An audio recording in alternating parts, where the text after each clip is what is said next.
गुजरात की बिल्किस बानो की कहानी सुनाएंगे। आज सुप्रीम कोर्ट ने बिल्किस बानो के 11 बलात्कारियों की रिहाई को रद्द कर दिया है और ये एक बहुत बड़ी खबर है। गुजरात सरकार ने वर्ष 2022 में स्वतंत्रता दिवस के मौके पर इन दोषियों की सजा में छूट देते हुए उन्हें जेल से रिहा कर दिया था, लेकिन आज सुप्रीम कोर्ट ने इस फैसले को रद्द कर दिया और कहा कि गुजरात सरकार के पास सजा में छूट देने और कोई और फैसला लेने का अधिकार है ही नहीं। और सुप्रीम कोर्ट ने इस मामले में फैसला लेने के लिए महाराष्ट्र सरकार को ज्यादा उपयुक्त बताया है। यानी सुप्रीम कोर्ट का कहना है कि यह फैसला जो लेना भी था इन लोगों की रिहाई का, इनकी सजा माफ करने का, यह गुजरात सरकार के अधिकार क्षेत्र में नहीं आता, बल्कि महाराष्ट्र सरकार के अधिकार क्षेत्र में आता है। सुप्रीम कोर्ट का कहना है कि बिल्किस बानो के साथ गैंगरेप गुजरात में जरूर हुआ था, लेकिन इस मामले में कानूनी सुनवाई महाराष्ट्र की अदालतों में हुई, इसलिए सजा में छूट देने का अधिकार गुजरात सरकार के पास था ही नहीं। मुंबई में सीबीआई की एक विशेष अदालत ने बिल्किस बानो के साथ गैंगरेप और उनके परिवार के 7 सदस्यों की हत्या के आरोप में वर्ष 2008 में 11 दोषियों को उम्र कैद की सजा सुनाई थी और बॉम्बे हाई कोर्ट ने भी इस सजा के फैसले को बरकरार रखा था। इस मामले के सभी दोषी 15 साल से ज्यादा की सजा गुजरात की जेल में काट चुके थे और इसी आधार पर इनमें से एक दोषी ने सजा में छूट देने की गुहार लगाई और बाद में ये सभी दोषी जेल से छूट गए। लेकिन अब सुप्रीम कोर्ट ने गुजरात सरकार के फैसले को रद्द कर दिया है।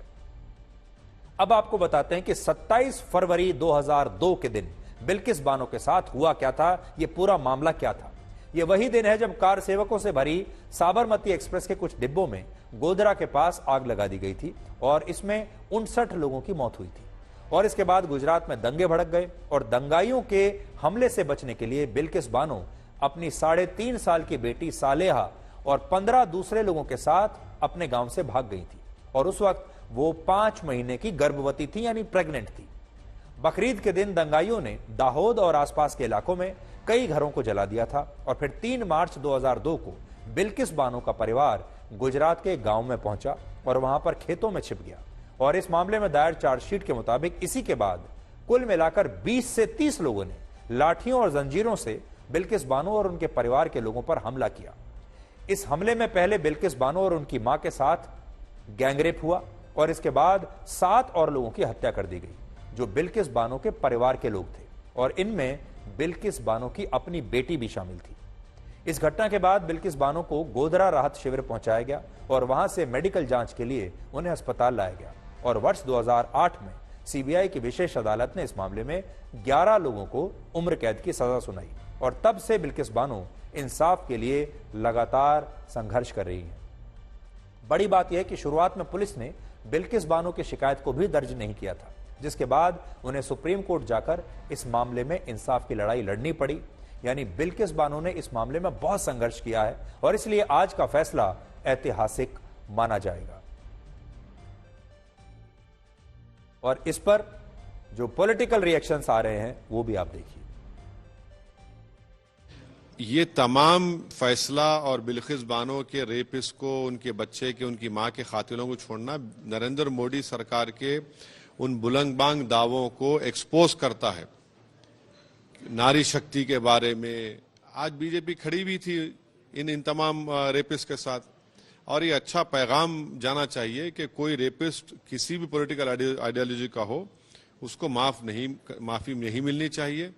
और इसीलिए मैं इस बात का डिमांड करता हूं कि गुजरात की बीजेपी की सरकार और हमारे मुल्क की वजीर आजम नरेंद्र मोदी की सरकार बिल्किस बानो से माफी चाहे कि ये बहुत गलत उनसे हुआ था। आपने अक्सर ये सुना होगा कि हमारे देश की जो कानून व्यवस्था है, हमारे देश की जो अदालतें हैं और जो हमारी न्याय व्यवस्था है वो असल में तारीख पर तारीख वाली न्याय व्यवस्था है। ये मामला है 2002 का, अब चल रहा है 2024, यानी 22 साल पुराना ये मामला है और इन 22 सालों में भी बिल्किस बानो को पूरा इंसाफ नहीं मिला है। आज भी जो बिल्किस बानो को इंसाफ मिला है वो आधा अधूरा ही माना जाएगा। और आप सोचिए 22 सालों में अभी तक हमारे देश की कानून व्यवस्था, हमारी सरकारें या पूरी की पूरी जो व्यवस्था जो हमने बनाई है वो ये तय नहीं कर पाई कि वो लोग जो बिल्किस बानो के बलात्कारी थे उनको कितनी सजा मिलनी चाहिए, उन्हें कैसे उनकी सजा माफ हो गई। और जब इस तरह की खबरें हमारे देश की बाकी की महिलाएं देश की देखती हैं तो उनका विश्वास भी न्याय व्यवस्था पर उठता है उनका विश्वास भी कम होता है। इसलिए आज जो सुप्रीम कोर्ट ने यह फैसला लिया है, यह बहुत ऐतिहासिक माना जाएगा और आज के फैसले के बाद शायद हो सकता है अब यह कहा जाए कि बिल्किस बानो को अंततः इंसाफ मिल गया, वरना अभी तक 22 सालों में भी बिल्किस का जो इंसाफ था वो अभी तक आधा अधूरा ही रहा था।